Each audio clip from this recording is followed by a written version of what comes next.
మొదటి కొరింథీయులకు రాసిన పత్రిక 15వ అధ్యాయము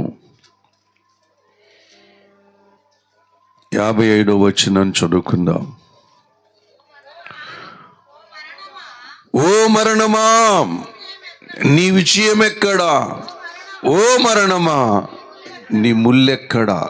చాలు చాలు చాలు, చిన్న మాట ప్రార్థన చేసుకుందాం. ప్రేమ కలిగిన మా మహాపరిశుద్ధ గొప్ప తండ్రి, సర్వోన్నతుడైన మా ప్రభువా, నీకు వందనాలు స్తోత్రములు చెల్లించుకుని ఉన్నాం.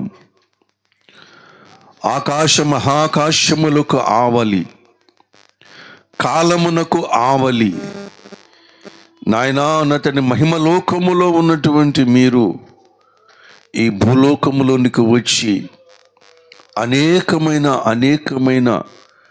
గొప్ప సంగతులను సర్వ మానవాళికి సంతోషకరమైనటువంటి శుభవర్తమానములను మానవ జాతికి విషదపరుస్తున్నటువంటి నీ ప్రేమకై నీకు వందనాలు స్తోత్రములు చెల్లించుకొని ఉన్నాం. ఈ ప్రేమ సువార్తను ఎంతమంది అయితే వింటున్నారో వారందరి జీవితాల్లో కూడా నీ వెలుగులు, నీ ప్రకాశమానములు దేవానతని నాయన మెండుగా కురిపించమని ప్రార్థన చేసుకుని ఉన్నాం. తండ్రి నీకు స్తోత్రాలు తండ్రి. ఈ నీ దేని బిడ్డల ద్వారా ఈ స్థలములో జరుగుతున్నటువంటి క్రిస్మస్ వేడుకను ప్రతి వారి జీవితములో కూడా దీవించమని ఆస్వాదించమని ప్రార్థన చేసుకుని ఉంటున్నాం. సహాయం చేయండి. ఈ సమయములో మా మధ్యకు దిగిరండి నాయన. మీరు వచ్చి నీ జన్మ రహస్యమును మాకు బయలుపరిచి మా బ్రతుకులు నీ యందు కృతార్థులు చేయమని నీ దీన దాసుని సిలువ చాటును మరుగుపరిచి మీరే నాతో మాతో మాట్లాడమని మా ప్రభువును ప్రియరక్షకుడైన యేసుక్రీస్తు అతి శ్రేష్టమైన నామమును బట్టి అడిగి వేడుకొనుచున్నాము తండ్రి. ఆమీన్, ఆమీన్, ఆమీన్. ప్రభునందు నాకు అత్యంత మిక్కిలి ప్రియమైనటువంటి దేవుని ప్రజలారా, దేవుని బిడ్డలారా, మనమందరము కూడా దేవుని సంతానమై ఉన్నాము అని అన్ని గ్రంథాల్లో కూడా వ్రాయబడి ఉన్నది. మనమందరము కూడా దేవుని సంతానమై ఉన్నాము. గత రాత్రి ఒక్క దేవుడే మనను సృష్టింపలేదా? ఒక్కడే మనకు తండ్రి కాడా? ఒక్క దేవుడే మనకు తండ్రి కాడా? ఒక్క దేవుడే మనలను సృజింపలేదా అన్న మాటను గురించి ఆలోచన చేశాం. మనమందరము దేవుని సంతానమై ఉంటున్నాం. ఈ సంగతి ప్రతి ఒక్కరూ కూడా గమనించాలి. క్రైస్తవులు, క్రైస్తవేతరులు, సమాజపు వారు కూడా అందరూ కూడా గమనించాలి. మనమందరము కూడా ఒక తండ్రి బిడ్డలం. ఈ మాట బైబిల్ చెబుతూ ఉంటున్నది. అలాగే భవిష్య పురాణము కూడా చెబుతూ ఉంటుంది. ఒక తండ్రి నుంచే మనమందరము కూడా జాతులు, మనుషులుగా పుట్టాం భూమి మీద. విస్తరించిన తర్వాత నానా రకాలైన జాతులుగా విడిపోయాం. కానీ మనమందరిలో ఉన్నది ఒక పురుషుని యొక్క DNA ఉన్నది. ఈ మధ్యన శాస్త్రజ్ఞులు కనుగొన్నారు ఆ విషయాన్ని. కాబట్టి ఆ దేవుని యొక్క జన్మం గురించి మాట్లాడుకోవాల్సిన ఈ సమయములో నేను మరణం గురించి మాట్లాడుతూ ఉంటున్నాను. దేవుడు పుట్టాడు, ఎందుకొరకు పుట్టాడు,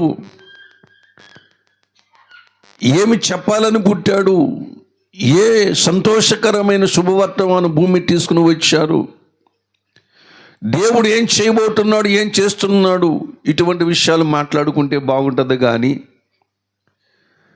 ఓ మరణమా నీ ముల్లెక్కడా? ఓ మరణమా నీ విజయము ఎక్కడా?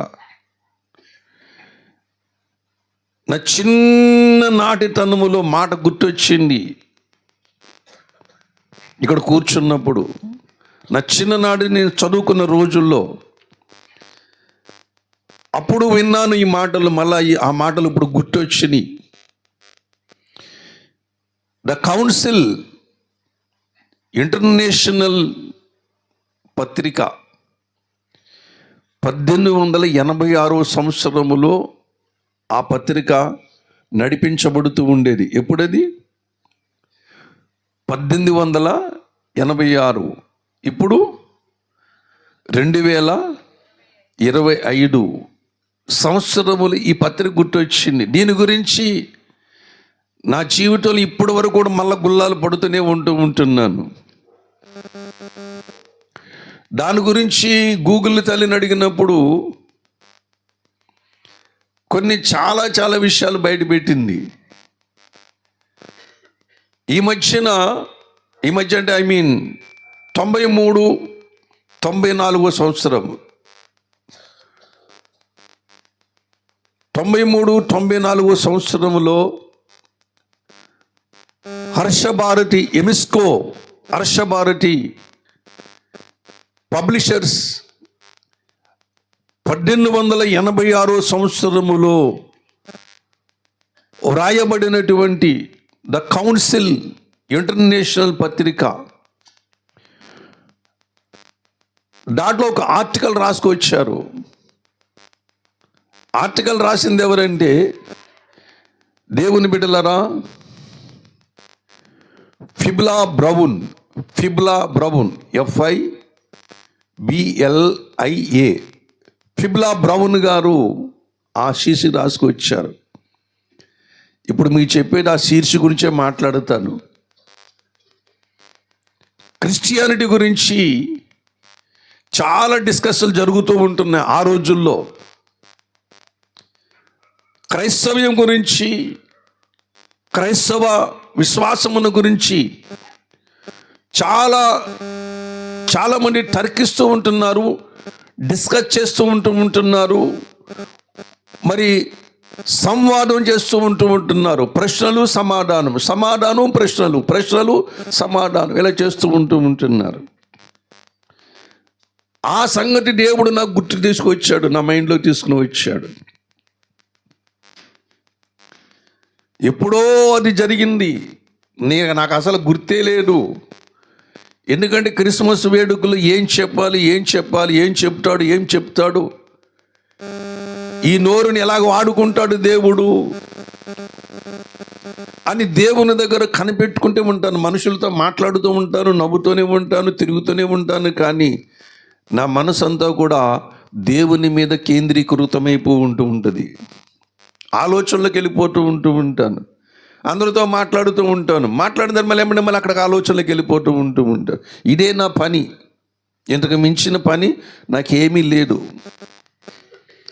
దేవుని గురించిన అన్వేషణ, నా ప్రభువు గురించి నా పూర్వీకులు ఏమనుకున్నారు, నా ప్రభువుని గురించి ఈ లోకం ఏమనుకుంటున్నది, నా ప్రభువుని గురించి ఈ లోకానికి నేను ఎలా చెప్పాలి, ఎలాగ ప్రజెంట్ చెయ్యాలి, ఎలాగ యేసు ప్రభుని గురించి, నా ప్రభు నా రక్షకుని గురించి చెప్పాలని తపన హృదయం నిండా నిండి ఉంటుంది. ప్రభునందు ప్రియమైన వాళ్ళరా, అందుకని ఈ మాట చెబుతున్నాను. 1886 సంవత్సరములో ద కౌన్సిల్ అనే పత్రికలో రాయబడిన సంగతి ఎమిస్కో హర్షభారతి వారు 93, 94 సంవత్సరములో మళ్ళీ రీప్రింట్ చేశారు. ఆ సంగతిని చెబుతున్నా, అడ్రస్ కూడా చెబుతూ ఉంటున్నా. ఏమిటా సంగతి అంటే, ఒక అమ్మమ్మ, ఒక మనవడు ఇద్దరు కలిసి ప్రయాణం చేస్తూ ఉంటున్నారు.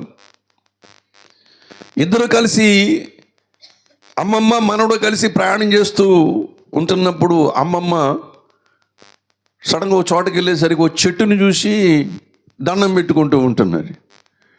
అప్పుడు మనవడిని చూసి కూడా అంటుంది, రే నువ్వు కూడా దండం పెట్టరా అంటుంది. మనవడు ఏం చేస్తాడంటే దండం పెడుతూ ఉంటున్నాడు.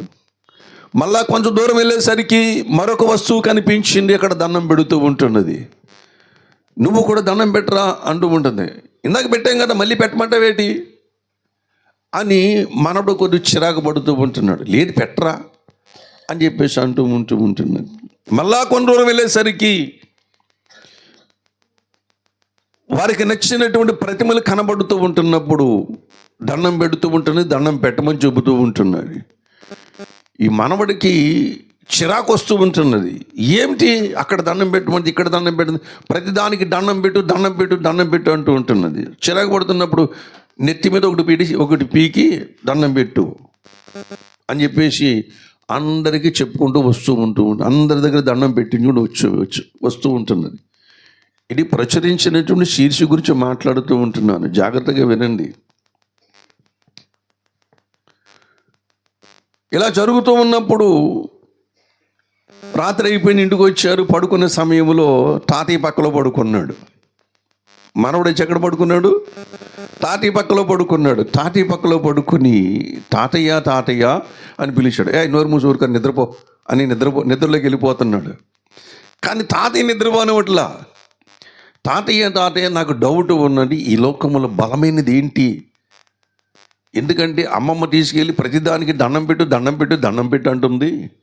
ఈ లోకములో అన్నిటికంటే బలమైనది ఏంటి అని అడుగుతున్నప్పుడు, నోరు మీరా పడుకోరా, నిద్రపోయే సమయం ఇప్పుడు డిస్టర్బెన్స్ చేస్తున్నావు ఇటీ అని చెప్పేసి మనవడిని కొంచెం సముదాయిస్తూ ఉంటున్నాడు. కానీ మనవడు మాత్రం ఏం చేస్తాడంటే ఆగకుండా లోకములో బలమైనది ఏంటి అని అడిగినప్పుడు, ఏముందిలేరా ఇనుము అన్నాడట. ఏమన్నాడట? ఇనుము చాలా బలమైనది. ఇనుమును బట్టి చాలామంది కట్టడలు కట్టుకుంటూ ఉంటారు, నిర్మాణాలు చేస్తూ ఉంటారు, బ్రిడ్జిలు కడుతూ ఉంటారు, అనేకమైన గొప్ప పనులు చేస్తూ ఇనుము చాలా బలమైనది అన్నారటని. అవునా అని చెప్పేసి అనుకున్న తర్వాత తాతయ్య దగ్గరికి ఇనుము వచ్చిందంట. తాతయ్య దగ్గరికి ఇనుము వచ్చిందంట. ఇనుము అన్నదంట, అన్నిటికంటే బలమైనది నన్ను అంటున్నావు, కాదు నేను బలమైన దాన్ని కాదు, నాకంటే బలమైనది ఒకటి ఉన్నది అన్నదట. నీకంటే బలమైనది ఏముంది అంటే, నీకంటే బలమైనది అగ్ని అన్నాడట. ఎందుకంటే ఇనుమును కూడా కరిగించగలిగిన శక్తి దేనికి ఉంది? అగ్నికి ఉన్నది. కాబట్టి నాకంటే బలమైనది ఎవరంటే అగ్ని అన్నదట అండి. అప్పుడు తాతయ్య మనవడుతాడు, ఒరే ఇనుము కాదురా అగ్ని అన్నాడట. ఇనుము కాదు అగ్ని అన్నాడు. అవునా అని చెప్పేసి అనుకుని పడుకునేసరికి మళ్ళీ అగ్ని వచ్చినాడు తాతయ్య దగ్గరికి. నేను చెప్పిన మాట మీకు అర్థమవుతున్నాయా? అగ్ని వచ్చినాడు ఎవరి దగ్గరికి? తాతయ్య దగ్గరికి వచ్చి, లేదు నేను బలమైన దాన్ని కాదు, నాకంటే బలమైనది ఉన్నాడు, మరొకడు ఉన్నాడు అన్నాడట. ఎవరు అంటే, నాకంటే బలమైనది ఎవరంటే నీరు అన్నాడంట. నాకంటే బలమైనది ఎవరు చెప్తున్నారు? నీరు బలమైనది అంటున్నాడంట. ఎందుకంటే నేను ఎంత అగ్ని అయినా సరే వర్షం నా మీద పడిన దానికి ఏం చేస్తాను? నేను చల్లరిపోతూ ఉంటాను అని చెప్పేసి నీరు అన్నదటండి. అప్పుడు మనవడితో చెబుతూ ఉంటున్నాడు, అగ్ని కాదురా మనవడా నీరు అని చెబుతున్నాడు. ఇలా నిద్ర ఎగిరిపోయింది. నీరు అని చెబుతూ ఉంటున్నాడు. నీడని చెప్పి మళ్ళీ మౌనంగా ఉండేసరికి కాసేపటికి మళ్ళీ నీరు తాటి దగ్గరకు వచ్చిందంట. ఇది నేను శీర్షిక గురించి మాట్లాడుతున్నాను, శీర్షిక గురించి మాట్లాడుతూ ఉన్నాను. ఒక ఆయన రాశాడు, ఆర్టికల్ రాసుకుంటూ వచ్చాడు. ఆ పత్రిక ఎప్పుడైనా 1886 సంవత్సరాల పత్రికలో రాయబడింది. నేను చెబుతున్నాను మీకు. నేను దేవుని బిడ్డలారా, అప్పుడు నీరు దగ్గర తాటి దగ్గరకు వచ్చి నీరు అన్నదంట, మరి నీరు అన్నది నేను కాదు గొప్పదాన్ని బలమైనదాన్ని నేను కాదు అన్నదట. ప్రభునందు ప్రియమైన, మరి ఎవరు గొప్పవాడు అంటే, నీరు కంటే గొప్పవాడు అంటే సూర్యుడు అన్నాడట. నీరు కంటే గొప్పవాళ్ళు ఎవరు? సూర్యుడు అనంటే. భయంకర ఎండ కాసాడు అనుకోండి, నేనేం చేస్తాను? నేను ఆవిరి అయిపోతాను. చాలా జ్ఞానం ఉన్నది, దీని వెనకాల ఆలోచన చెయ్యండి. చాలా ఆలోచించదగిన విషయాలు ఆలోచన చెయ్యండి. ఎందుకంటే రోమపత్రికలు చెబుతున్నాడు, సృష్టింపబడిన వస్తువులను ఆలోచించడం వలన దేవుని యొక్క దైవ లక్షణాలు తేటపరచబడుతూ ఉంటున్నవి. గాలిని అడగండి, నీరుని అడగండి, చెట్లను అడగండి, భూమిని అడగండి, దేన్ని అడిగినా సరే సృష్టికర్త గురించి మాట్లాడతాయి. హల్లెలూయా. ఆధ్యాత్మిక జీవితంలో ఇది ఒక ప్రపంచం లాంటి మాట. ఇది దేవుని బిడ్డలారా, అక్కడ చెబుతూ ఉంటున్నారు, నీరు అంటుంది కదా, నేను బలమైన దాన్ని కాదు, నాకంటే బలమైన వాడు ఎవరు? సూర్యుడు అన్నాడటండి. అప్పుడు తాతయ్య మనవడ దగ్గరకు వచ్చి అన్నాడు, మళ్ళీ ఒరే మనవడా, మనం నీరు కాదురా సూర్యుడు అంటే. ఏంటి తాత ఇన్ని మాటలు చెప్తున్నావేంటి అని అన్నప్పుడు, ఏములా తెలియని మాట ఊరుకో అన్నాడట. సూర్యుడు అన్నాడు. తర్వాత సూర్యుడు వచ్చాడంట తాటి దగ్గరికి. ఎవరు వచ్చారు? సూర్యుడు వచ్చాడంట. సూర్యుడు, నేను బలమైన వాడిని కాదు, నేను బలమైన వాడిని కాదు, నాకంటే బలమైన వాడు ఉన్నాడు అన్నట. ఎవరు వాడు అంటే మేఘం అన్నాడట. నాకంటే బలమైనది ఎవరు? మేఘము. మేఘం అడ్డుగా వచ్చింది అనుకోండి, మొత్తం దాన్ని కనపడకుండా చేసేస్తాడు వాడు. భూమి మీద ప్రజలు కనపడకుండా చేస్తాడు అని చెప్పేసి మేఘం అన్నదటండి. కాబట్టి సూర్యుడు అన్నాడు, ఏమన్నాడు? నాకంటే గొప్పవాడు ఎవడు? మేఘము నాకంటే గొప్పవాడు అని చెప్పేసి మాట్లాడాడట. ప్రభునందు ప్రియమైనటువంటి వాళ్ళరా, మరలా మేఘము తాటి దగ్గరకు వచ్చింది. మేఘం అన్నదంట, నేను గొప్పదాన్ని కాదు, నేను గొప్పవాడిని కాదు, బలవంతుడిని కాదు, శక్తివంతుడిని కాదు, నాకంటే బలవంతుడు ఒకడు ఉన్నాడటండి. నాకంటే బలవంతుడు మరొకడు ఉన్నాడంటే.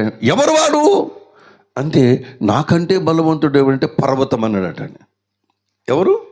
నాకంటే బలవంతుడు ఎవడు? పర్వతం. నన్ను చీల్చగాడానికి దానికి ఒక్కదానికి అధికారం ఉన్నది. పర్వతం మీద మేఘాలు ఏం చేస్తాయి? చీలిపోతూ ఉంటాయి. కాబట్టి మేఘం అన్నదంట నాకంటే బలవంతుడు పర్వతం అని చెప్పినప్పుడు, అప్పుడు మనవతో చెబుతున్నాడు, నాకంటే బలవంతుడు ఎవరు?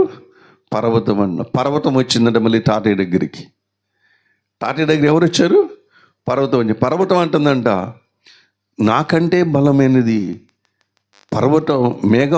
మేఘం అంటుంది, నాకంటే బలం పర్వతం అంటే. పర్వతం అంటే నాకంటే బలవంతుడు మరొకడు ఉన్నాడు. ఆ బలవంతుడు ఎవడు? మనిషి. ఎందుకంటే నన్ను కూకట వేళ్లతో సహా నన్ను బయటికి పీకగలిగిన వాడెవడు? మానవుడు.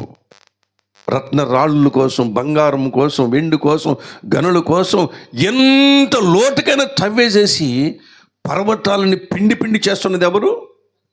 మనిషి. కాబట్టి అందరికంటే గొప్పవాడు ఎవడంటే, బలవంతుడు ఎవడంటే మనిషి అన్నాడంట. శబాష్! మనిషి అందరికంటే గొప్పవాడు. అహం బ్రహ్మస్మి అంటే మనిషే దేవుడు అంటే సర్వశక్తిమంతుడు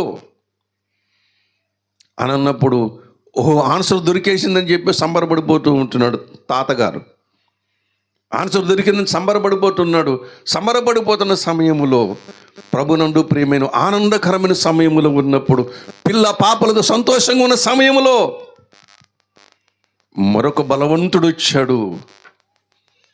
వచ్చి రాగానే వికట అట్టాసముతో చిరునవ్వుతో నవ్వుతూ ఉంటున్నాడు. చూసి అన్నాడు కదా, ఇదిగో నీ ప్రాణము నేను తీసుకుంటానని అన్నాడు. మరణము. అన్నిటికంటే బలమైనది ఎవరు? మరణము. అన్నిటికంటే బలమైనది మరణము. మరణం అంటే ఎవరికి ఇష్టం ఉండదు. చావు ఎవరికి ఇష్టం ఉండదు. ఒక కీటకాన్ని కూడా చావంటే ఇష్టం ఉండదు. ఆ మరణము బలము కలిగిన వాడు ఈ లోకాన్ని ఏలుతూ ఉంటున్నాడు. మరణము యొక్క అధికారి ఈ లోకాన్ని ఏలుతూ ఉంటున్నాడు. ఈ లోకాన్ని పరిపాలిస్తూ ఉంటున్నాడు. సమస్తమును వాడు హస్తములో పెట్టుకొని పరిపాలిస్తూ ఉంటున్నాడు. మరణము మనుషులు కాపరిగా ఉన్నది, కావలిగా ఉన్నది. ప్రతి మనిషికి కూడా మరణం అనే శత్రువు ఉన్నాడు. ప్రతి మనుషుడు కూడా దేనికి భయపడతాడంటే, మేఘానికి భయపడ్డు, సూర్యుడికి భయపడ్డు, దేవుని బిడ్డలారా అగ్నికి భయపడ్డు, నీరుకు భయపడ్డు. కానీ దేనికి భయపడతాడు? మరణానికి భయపడుతూ ఉంటాడు. లోకమంతా కూడా మరణములోనే ఉన్నది. మరణం ఎలాగొచ్చినది? పాపమును బట్టి వచ్చినది. పాపం ఎలా వచ్చింది? ధర్మశాస్త్రమును ఆధారం చేసుకుంటూ ఉన్నది, ఆజ్ఞను ఆధారం ఆధారం చేసుకుని లోకమంతా కూడా మనుషులను పాపమును నెట్టిపారవేసింది. అందుకనే నీతిమంతుడు లేడు, ఒక్కడునూ లేడు అంటూ ఉంటున్నది. నీతిమంతుడు లేడు, ఒక్కడును లేడు అని చెప్పేసి రోమాపత్రిక 3వ అధ్యాయములో మనకు తేటగా తెలియజేస్తూ ఉంటుంది. లేఖనం చెప్తూ ఉంటున్నది. బైబిలే చెబుతుంది అలాగా అంటే, బైబిలే కాదు వేదాలు కూడా చెబుతూ ఉంటున్నాయి. వశిష్ఠుల వారు చెబుతూ ఉంటున్నారు. ఆయన మహర్షుల పేరు చెప్పుకుంటాం కానీ వాళ్ళ జీవిత చరిత్రలు చదవము, వాళ్ళు చెప్పిన బోధ కూడా వినం. మన కథలు కావాలి. ఏం కావాలి? కథలు కావాలి, కల్పించబడిన గాథలు కావాలి. ఈ రోజుల్లో రాజకీయాలు అలాగే తయారైనవి, భక్తి కూడా అలాగే తయారైంది, పీఠాధిపతులు కూడా అలాగే తయారయ్యారు. ఈ లోకమును ఆశించి ధనాశ కలిగి, శరీరాశ కలిగి, నేత్రాశ కలిగి, జీవపు డంబమును కలిగి భక్తిని గాలికి వదిలేసేశారు. మానవుల్ని మోసం చేస్తూ ఉంటున్నారు. మోసపోతున్న మానవాళ్ళ కొరకు ఇదిగో దేవుడు దిగు వచ్చాడు. ఇక్కడికి దేవుడు దిగు వచ్చి ఈ సంగతులు మీకు చెబుతూ ఉంటున్నాడు. ఆ వశిష్ఠుల వారు చెబుతూ ఉంటున్నాడు, ఓ దేవా, ఓడతో ఒకడు నదిని దాటించినట్లు మమ్మలను మా పాపముల నుంచి మమ్మల్ని దాటించుము. మేము కలలో పాపము చేసినటువంటి వారం, నోటితో పాపము చేసినటువంటి వారం, క్రియలతో పాపం చేసినటువంటి వారము. మా పాపములు పరిహరించి మమ్మలను ఒకడు ఓడలో నది దాటించినట్లు మమ్మల్ని అవతలకి దాటించమని చెప్పేసి వశిష్ఠ మహర్షి వారు ప్రార్థన చేస్తూ ఉంటున్నాడు. ఆయన కుటీరం ఎక్కడ? ఒక నది దగ్గర, ఒక వాగు దగ్గర, ఒక నది దగ్గర, ఒక వాగు దగ్గర కుటీరం వేసుకున్నాడు. కుటీరం వేసుకొని ఈ యొక్క శ్లోకం మాట్లాడుతూ ఉంటున్నాడు. ఓ దేవా, మమ్మల్ని దాటించు. ఆయనకి తెలియదా? నదిలో మునిగితే పాపాలు పోతాయని ఆయనకి తెలియదా? తీర్థయాత్రలు చేస్తే పాపాలు పోతాయని తెలియదా? వ్రతాలు, నోములు, యజ్ఞాలు, యాగాలు చేస్తే పాపాలు పోతాయని తెలియదా? ఒకవేళ తెలుసుంటే ఈ మాట ఎందుకు అంటాడు ఆయన? ఏ మాట అది?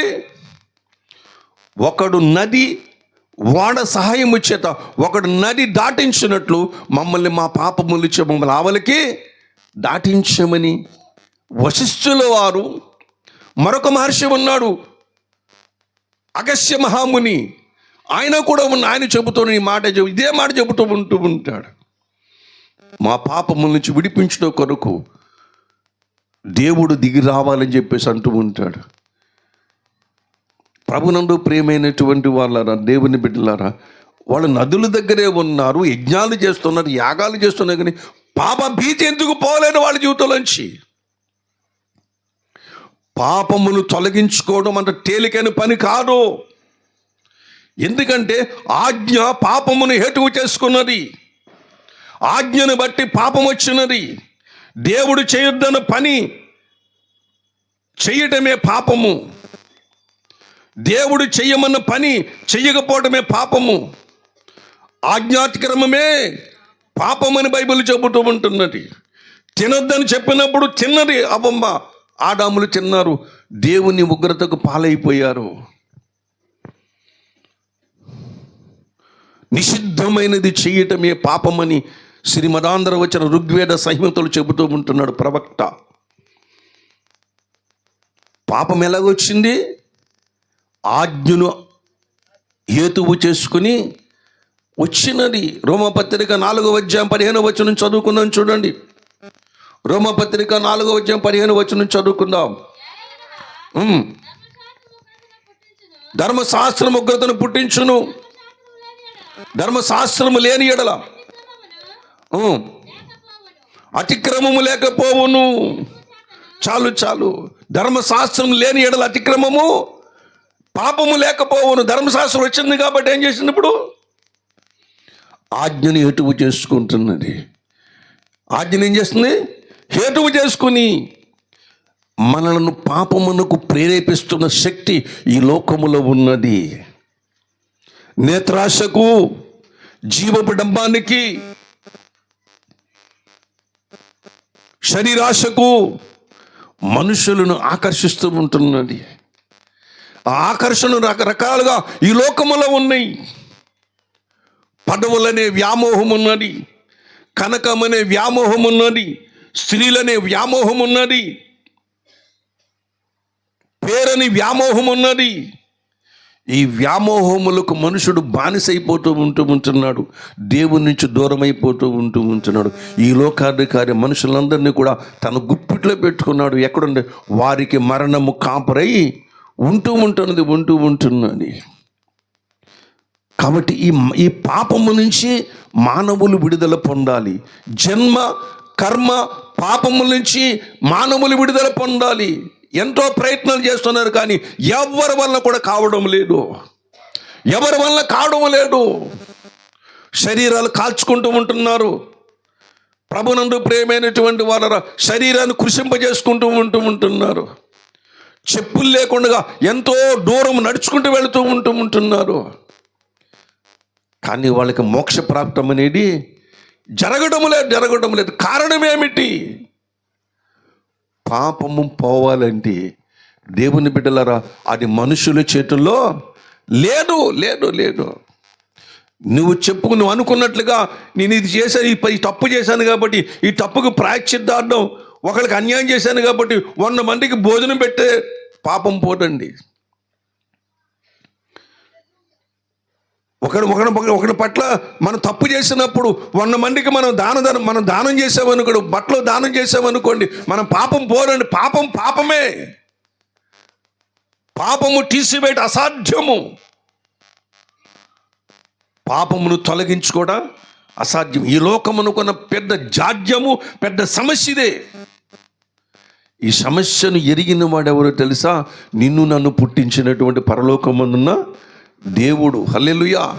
ఆ దేవుడు చూశాడు, ఆ పరాత్పరుడు చూశాడు, ఆ పరంధాముడు చూశాడు, ఆ పరలోకపు తండ్రి చూశాడు, ఆ దేవాది దేవుడు చూసి వారి పాపముల నుంచి పరిహరించడానికి ఆయన ఈ లోకమునకు వచ్చాడు. ఈ లోకానికి ఎందుకు వచ్చాడైనా?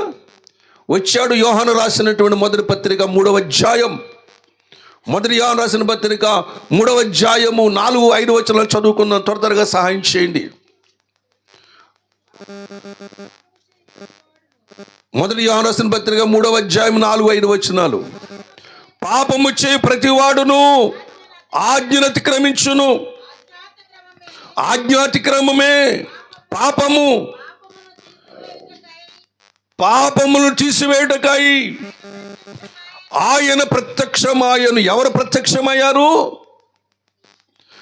ఏ దేవుడు ఆత్మరూపై ఉన్నాడు అనుకున్నావో, ఏ దేవుడు ఓంకార స్వరూపుడై ఉన్నాడు అనుకున్నావో, ఏ దేవుడు అఖిల బ్రహ్మాండమును సృష్టించాడు, ఆయన మనుషులు కనబడని నీ గ్రంథములు రాయబడి ఉన్నదో, ఆ దేవుడు మనుషులు కనబడడు. నువ్వు అనుకున్నటువంటి, నువ్వు సృష్టించుకున్నటువంటి, నువ్వు గీసుకున్నటువంటి ఈ ప్రతిమలన్నీ కూడా దేవుని యొక్క రూపాలు కాదు. It's my challenge. దేవుడు ఎలాగుంటాడు ఏ మనిషికి తెలియదండి. ఆ దేవుని గురించి నువ్వు గీత గీసేస్తున్నావే, బొమ్మలు గీసేస్తున్నావే, ఎంత ధైర్యం నీకు? గాలిని చూడలేని వాడివి దేవుని చూడగలుగుతావా? నీ శరీరానికి తగులుతున్న గాలి, నీ ముఖాన్ని మీద విసురుతున్న గాలిని, చల్లగాలి వస్తున్న, అమ్మయ్య ఎంత చల్లగాలి వచ్చిందని అనుకుంటున్న అనుభూతి చెందుతున్నా తప్ప దాన్ని చూసావంటే చూడలేడు. గాలినే చూడలేనటువంటి వాడివి, ఎదుటివాడి మనసులో ఏముందో చూడలేనటువంటి వాడివి దేవుణ్ణి ఎలా చూడగలుగుతావు? దేవుని ఎలా చూడగలుగుతావు? దయానందుల సరస్వతుల వారు, ఆర్య సమాజ స్థాపకుడైన దయానందుల సరస్వతుల వారు ఈ భారతదేశానికి సవాలు విసిరాడు. ఆయన క్రైస్తవుడు కాదు, ఆయన దేవత అగ్ని, ఆయన పూజించే దేవత అగ్ని. ఆర్య సమాజము స్థాపించి భారతదేశాన్ని ప్రభావితం చేసినటువంటి వాడు. ఆయన అన్నాడు కదా, దేవుణ్ణి ఎన్నడూ మనం చూడలేమన్నాడండి. అందుకని ఏకేశ్వర ఆరాధన ఉండాలి, కానీ మరొక ఆరాధన ఉండడానికి వీలేదన్నారండి. ఢిల్లీ వెళ్తే లోటస్ పార్కులోకి వెళితే ఆ లోటస్ పార్కులో ఆర్య సమాజం యొక్క ఆరాధనలు అక్కడ చాలా పెద్ద కొన్ని వందల ఎకరాల స్థలంలో చాలా బాగుంటుంది స్థలం అంతా కూడా. అక్కడ ఏమీ ఉండదు, అగ్ని వెలుగుతుంటుంది అంతే. Under pin drop silent. అక్కడికి వెళ్ళి ఆరాధన చేస్తూ ఉంటారు. అంటే విగ్రహము లేని మతాన్ని వెంబడించండి అని చెబుతూ ఉంటుంది. ఎవరు? ఆర్య సమాజ స్థాపకుడు. ఏమన్నంటే ఆయన మీదకి వెళ్ళి మాట్లాడండి, నా దగ్గరకు వచ్చి మాట్లాడకండి. ఆయన చెప్పిన మాట నేను చెబుతున్నాను. ఒకవేళ లేకపోతే అప్పుడు వచ్చి నన్ను మీరు ఏం చేసినా పర్వాలేదు. దేవుణ్ణి చూడటం మనిషికి అసాధ్యమండి. చూడలేడండి. ఈ చక్షువులకు కనబడడండి. ఆయన ఆ దేవుడు రావాలి ఈ భూమి మీదకి. ఏమండి, ఆ దేవుడు రావాలంటే ఎలా రావాలి? ఆత్మరూపుడు. కనబడడు, అంతటా ఉన్నాడు, సర్వాంతర్యామిని అంటాడు, అంతటా ఉన్నాడు, కనబడడు. ఎలా రావాలంటే ఆయన మనలాంటి శరీరం ఏం చేయలేనా? ధరించుకోవాలి. ధరించుకుంటాడైనా. ఈ శరీరం ఎటువంటిది? పాపముల చేతన అపరాధము చచ్చినటువంటి శరీరం ఇది. మట్టి ముద్ద, అంతలో కనబడంతలో మాయమే ఆవిరి వంటి శరీరం ఇది. కానీ పాపములు తీసివేయడానికి దేవుని బిడ్డలారా ఆయన శరీరమును దాల్చుకోవలసి వచ్చింది. ఎందుకంటే శరీరమును దాల్చుకుంటేనే దేవుని రక్తము చిందించగలడు. ఆత్మరూపుడు ఉంటే రక్తాన్ని చిందించలేడు. ఆత్మకు రక్తము లేదు, శరీరానికి రక్తం ఉన్నది. ఈ బ్రహ్మాండమైనటువంటి కార్యము చేసిన వారు విశ్వములు ఎవరు కనబడరండి. ఒకే ఒక ఆయన కనబడుతూ ఉంటాడు. అందుకని హెబ్రీ రాసిన పత్రికలో చెబుతూ ఉంటాడు, 2వ అధ్యాయం, హెబ్రీ రాసిన పత్రిక 2వ అధ్యాయం 15వ వచనంలో చెబుతూ ఉంటాడు. చూడండి దయచేసి. కాబట్టి ఆ పిల్లలు నన్ను క్షమించండి. హెబ్రీ రాసిన పత్రిక చెప్తాను. ఇందాక చదువుకున్న 10వ అధ్యాయం అనుకుంటా. బలియు అర్పణ నువ్వు కోరలేదు కానీ నాకొక శరీరమును అమర్చితివి అంటాడు. చాలు. వచ్చినవాడు ఏమన్నాడైనా? బలియు అర్పణ నువ్వు కోరలేదుగా, నాకు ఒక శరీరమును అమర్చావు. తొడిగాడటండి. దేవుడే తొడిగాడు, తండ్రే తొడిగాడు. కుమారుడికి ఏం చేశాడు? ఆ శరీరాన్ని ఏం చేశాడు? వస్త్రముగా తొడుక్కున్నాం. మనం అందరం కూడా వస్త్రాలు ఏం చేస్తున్నాం? ఇప్పుడు తొడుక్కున్నాం లేదా? తొడుక్కున్నాం. మీరు మీటింగ్ అయిపోయిన తర్వాత, భోజనం అయిపోయిన తర్వాత పడక మీదకి వెళ్ళడం ఏం చేస్తాం? మనకి ఈ మార్చుకుంటాం. ఈ వస్త్రాలు తీసేసి వేరే వస్త్రాలు వేసుకుంటాం. మళ్ళీ తర్వాత ఏం చేస్తాం? మళ్ళీ ఈ వస్త్రాల తర్వాత అవసరాన్ని బట్టి అలాగా శరీరము దాల్చుకున్నాడు ఆయన, ధరించుకున్నాడు ఆయన. శరీరం ఎందుకు ధరించుకున్నాడు? శరీరం ఉంటేనే రక్తము చిందించగలడు. శరీరము లేకపోతే రక్తము చిందించలేడు. దేవునికి అసాధ్యమైన పనిది. దేవునికి అసాధ్యమైనది ఏది లేదు. అసాధ్యమైన పని ఏమైనా ఉందంటే రక్తము చిందించుట. ఆత్మరూపుడికి రక్తం ఎక్కడుంటుంది? ఉండదు కదా. కాబట్టి రక్తము చిందించాలంటే ఆయన శరీరము దాల్చుకోవలసి వచ్చినది. అందుకని ఈ లోకమునందు ప్రవేశించినప్పుడు తండ్రితో మాట్లాడుతున్నాడు. తండ్రి, బలియు అర్పణ నీవు కోరలేదుగా, నాకు ఒక శరీరము నీవు అమర్చితివంటూ ఉంటున్నాడు. ఆ శరీరమును అమర్చుకుని వచ్చాడు. ఎందుకొరకంటే పాపమునకు విరుగుడు చెల్లించడానికి. హల్లెలూయా. పాపమునకు విరుగుడు సిద్ధపరచడానికి. ఇప్పుడు చదవండి అమ్మా, హెబ్రీ రాసిన పత్రిక 2వ అధ్యాయం 15వ వచనం చదవండి. కాబట్టి ఆ పిల్లలు రక్త మాంసములు గలవారైనందున ఆ ప్రకారముగా అడ్డిగది మరణము యొక్క బలము గలవానిని, అనగా అపవాదిని మరణము ద్వారా నశింపచేయుటకు జీవిత కాలమంతయు మరణ భయము చేత దాస్యమునకు లోబడినటువంటి వారిని విడిపించుటకును ఆయన కూడా రక్త మాంసములలో పాలువాడయ్యను. రక్త మాంసములు పాలు పంపులు పంచి ఎందుకొరకు? మరణము యొక్క బలము గలవాణిని. మరణం యొక్క బలము గలవాణి ఏ మానవుడు జయించలేడు. ఏ మానవుడి వల్ల కాదు, దేశాధినేతల వల్ల కాదు, మహర్షుల వల్ల కాదు, ఎవరి వల్ల కూడా కాదు.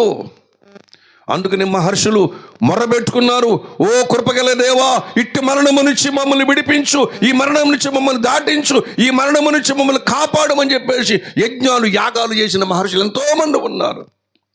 వారి యజ్ఞ ఫలమే ఆత్మరూపుడైన దేవుడు, ఓంకార స్వరూపుడైన దేవుడు, నాద బ్రహ్మమైన దేవుడు, ప్రణవమైనటువంటి దేవుడు శరీరము దాల్చుకొని ఈ భూమి మీద అవతరించటమే నజరుడైన యేసుక్రీస్తు యొక్క అవతారం. హల్లెలూయా. ప్రభునందు ప్రియమైనటువంటి వాళ్ళరా, అవతారం ఎందుకంటే మరణము యొక్క బలము గలవానిని, అపవాడిని ఓడించడానికి వచ్చాడు. ఆ తాతగారు చెప్పాడు, ఈ లోకంలో మనిషి కంటే గొప్పవాడెవడు? ఈ లోకములో పర్వతము కంటే గొప్పవాడెవడు? మనిషి అన్నాడు. మనిషి కంటే గొప్పవాడు ఏమని చెప్తాడు? మరణం. నేనున్నాను చెప్పింది. ఆ మరణాన్ని ఓడించడానికి వచ్చాడు. హల్లెలూయా. ఆ మరణాన్ని కూడా, ఆ బలవంతుడిని బంధించడానికి వచ్చాడు, ఆ బలవంతుడు నిర్వీర్యం చేయడానికి వచ్చాడు. ఆ బలవంతుడు మనుషుల మీద ఏమాత్రం పెత్తనం చేయకుండా ఉండడానికి, వాడిని జయించడానికి, వాడిని ఓడించడానికి, పాపం నుంచి విడుదల పొందడానికి యేసుక్రీస్తు ప్రభువారు ఈ లోకానికి వచ్చాడు. వచ్చిన తర్వాత మరణం విట్టహాసం చేసింది కదా. ఆ మరణాన్ని చూసినప్పుడు వెనకాలకి వెళ్ళి అన్నాడు కదా, యేసు ప్రభుని సిలివేసేశాను, యేసు ప్రభుని చంపేశాను అని చెప్పేసి సంతోషిస్తున్న సమయంలో వెంటనే మరణం వెనకాలకి వెళ్ళే ఉన్నాడు. ఓ మరణమా, నీ ముల్లెక్కడా? ఓ మరణమా. ఒక్కసారి ఉలికబడి చూసింది ఎవరైనా అని చూసి, అరే నేనే సిలివేసి చంపాను కదా. ఈయన సమాధి నుంచి ఎలాగా లేచాడు. మరణము నిర్వీర్యం చేసిన వాడు ఎవరండి? మన ప్రభు అయిన యేసుక్రీస్తు. ఈ ఒక్క కారణాన్ని బట్టి యేసు ప్రభు దేవుడిని నమ్మవలసి వస్తుంది. ఈ ఒక్క కారణాన్ని బట్టి మరణం యొక్క బలము గలవాన్ని బంధించిన వాడు యేసుక్రీస్తు ప్రభువారు. ఒక్క మాట చదువును ముగించేసుకుని ఎఫెసీయులకు రాసిన పత్రిక దేవుని బిడ్డలారా మాట చదువుకుందాం. కొలస్సీయులకు రాసిన పత్రిక 2వ అధ్యాయము నేనే చదువుతున్నాను. ఆ మాట గమనించండి. 15వ వచనం పెద్ద వచనం నేనే చదువుతున్నాను. అపరాధములన్నిటిని క్షమించి ఆయనతో కూడా మిమ్మల్ని జీవింపజేశాడు. ఆయన ప్రధానులను అధికారులను నిరాయుధులుగా చేసి సిలువ చేత జయోత్సాహముతో వారిని పట్టి తెచ్చి బాహాటముకి వేడుకకు కనుపరిచను. నిన్ను మరణానికి నడిపిస్తున్నట్టు పాపాన్ని, నిన్ను మరణాన్ని నడిపిస్తున్న అపవాదిని, నిన్ను మరణాన్ని నడిపిస్తున్నటువంటి సకల చీకటి శక్తులను కూడా అధికారులంట, వాళ్ళు ప్రధానులంట, వారు గాల్లో తిరుగుతూ ఉంటారు. వారందరిని ఏం చేశాడు దేవుడు?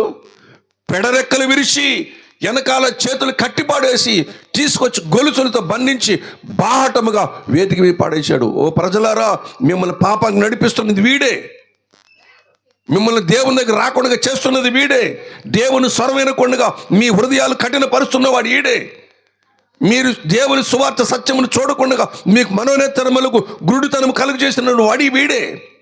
కాబట్టి వీడి వశములో నుంచి మీరు తప్పించబడాలంటే వీడిని బంధించి వేశాను, వీడిని చితకొట్టి పారేశాను, వీడిని ఓడించి పారేశాను. ఇప్పుడు ఎవడైనా సరే ఎక్కడ రావచ్చు? తండ్రి దగ్గరకు రావచ్చు. హల్లెలూయా. ఎక్కడ రావచ్చు? తండ్రి దగ్గరికి రావచ్చు. ఈ తండ్రి దగ్గర రావడాన్ని వివేకానందుల వారు చెబుతున్నాడు. ప్రభునందు ప్రేమైన ప్రబోధ రత్న గారి పుస్తకములో ఎవడైనా తండ్రి దగ్గరకు రావాలంటే పరమ పుత్రుని ద్వారానే తండ్రిని చేరుకోవాలని ఒక నినాదం ఇచ్చారు. ఎవరు? స్వామి వివేకానందుల వారు. ఆయన క్రైస్తవుడు కాదు, కానీ ఆయనకి సహోదర భావం ఎక్కువ. అందరినీ ప్రేమతో చూసినటువంటి మహానుభావుడైన, అందరినీ కూడా ప్రేమతో చూసిన మహానుభావుడైన దేవుని బిడ్డలారా, పరమ తండ్రిని చేరుకోవాలంటే పరమపుత్రుడే శరణం. ఎందుకంటే పరమపుత్రుడే నీ పాపముల కొరకు ప్రాణం పెట్టినటువంటి వాడు, పరమపుత్రుడే నీ పాపము నుంచి నిన్ను విడిపించిన వాడు, నిన్ను పాపమునకు ప్రేరేపిస్తున్న శక్తుల నుంచి విడిపించిన వాడు పరమపుత్రుడే. ఆ పుత్రుడు మరణాన్ని ఏం చేశాడు? నిరర్ధకం చేశాడు, అర్థం లేకుండా చేశాడు. దాన్ని ఓడి తుక్కు చేసి పాడేశాడు. అంతే, సిలువలో పడేసి అన్నాడు, ఓ మరణమా నీ ముల్లెక్కడా?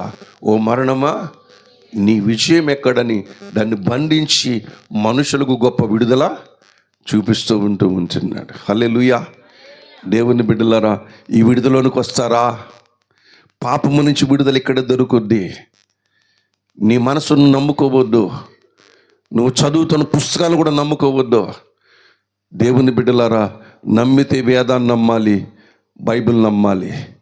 దేవుని బిడ్డలారా, ఎందుకంటే వేదము మన భారతీయులకు ప్రామాణిక గ్రంథము, ఏకైక గ్రంథము వేదములే.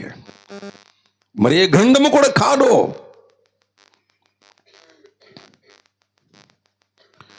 దేవుని బిడ్డలారా, బైబిల్ గ్రంథం మనకందరికీ కూడా ప్రామాణిక గ్రంథం. ప్రామాణిక గ్రంథాల్లో యజ్ఞమును గురించి రాయబడి ఉన్నది. ఆ యజ్ఞము దగ్గరకు రండి. మరణము యొక్క బలము గలమని దేవుడు ఏం చేశాడు? బంధించి పడేశాడు. అందరినీ కూడా ఎక్కడ రమ్మన్నాడు? ఇక్కడ తండ్రి దగ్గరకు వచ్చేయండి. అందుకనే పరలోక రాజ్యము సమీపించి ఉన్నది, వచ్చేయండి అని పిలుస్తూ ఉంటున్నాడు. పాపములు కడిగి వేసుకొని వచ్చేయండి, పాపములు ఒప్పుకొని విడిచిపెట్టి వచ్చేయండి. ప్రతి వారు కూడా సిలువ దగ్గరకు వచ్చి, ఆ రక్తము దగ్గరకు వచ్చి, ఆ బలి అయినటువంటి యేసునాథుని దగ్గరకు వచ్చి పాపములు కడిగి వేసుకొని దేవుని జీవములో ప్రవేశించాలి. ఓ మానవుడా, నీ జీవితం ఇక్కడ అయిపోతుంది అనుకుంటున్నామో? కాదు. అక్కడి నుంచి మరణము దగ్గర నుంచి అసలు జీవితమైన ప్రారంభమవుతూ ఉంటున్నది. ఈ జీవితానికి కొన్ని సంవత్సరాల ఆయుష్, కానీ మరణము తర్వాత జీవితం ఉన్నది. ఆ జీవితానికి అంతము లేదు, ముగింపు లేదండి, అంతము లేదండి. ఆ జీవితం యుగాలు కూడా ఉండే జీవితం. అది ఉంటే ఎక్కడుంటావు? పరలోకములోనే ఉంటావు. యేసు ప్రభుని అంగీకరించి పాపములు కడిగి వేసుకుంటే పరలోకములో ఉంటావు. యేసు ప్రభు నాకు అక్కర్లేదండి, యేసు ప్రభు నాకు అక్కర్లేదండి. నా మతాలు నాకు ఉన్నాయి, నా పుస్తకాలు నాకు ఉన్నాయి, నాకు ఉండవలసిన జ్ఞానం అంతా నాకు ఉన్నది, నాకు తెలుసు, వీళ్ళకి ఏమీ తెలియదు అని అమాయకులు అనుకుంటే మాత్రము నువ్వు పొరబడుతూ ఉంటున్నావు. యేసును అంగీకరించకపోతే యుగాలు కూడా నరకాగ్ని గుండములో బాధపడుతూ ఉంటావు. యేసు ఎందుకు వచ్చాడు ఈ భూమి మీదకి?